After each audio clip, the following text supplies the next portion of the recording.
আল্লাহ তাআলার কুদরতি পা জাহান্নামের ভেতরে ঢুকিয়ে দিবেন। জাহান্নামের সবচাইতে হালকা আযাব হলো ওই ব্যক্তির আযাব যার পায়ে দুটো জাহান্নামের আগুনের জুতা পুড়িয়ে দেয়া হবে। ওই আগুনের উত্তাপে তার মাথার মগজগুলো ভাতের মারের মতো টপ টপ টপ টপ করে বেয়ে বেয়ে পড়বে।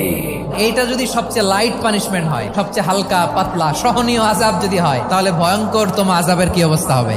জাহান্নামের অবস্থা এত ভয়ঙ্কর হবে, জাহান্নামের ভেতরে লক্ষ লক্ষ কোটি কোটি কাফির মুশরিককে দেওয়ার পরেও জাহান্নাম বলবে হালমিম মাজিদ, আরো আছে নাকি, আরো দাও, আমার ক্ষুধা নিবারণ হয় নাই। জাহান্নামে তো উত্তপ্ত হবে, জ্বলন্ত হবে, ভয়ঙ্কর হবে। জাহান্নামের এক অংশ আরেক অংশকে খেয়ে ফেলবে। আল্লাহু আকবার। জাহান্নামের রক্ষী ফেরেশতারা কি করবে তারা নিজেরাও বুঝতে পারবে না। কোনো কিছুতেই যখন জাহান্নামকে শান্ত করা যায় না, আল্লাহ তাআলা তার কুদরতি পা জাহান্নামে ঢুকিয়ে দিবেন। দেওয়ার সাথে সাথে জাহান্নাম থেকে আওয়াজ আসবে, কাত বিইজ্জাতিকা ওয়া বিকারামিকা, আল্লাহ আপনার ইজ্জতের কসম, যথেষ্ট হয়েছে, আর লাগবে না। সুবহানাল্লাহ বলেন। Download ShareChat.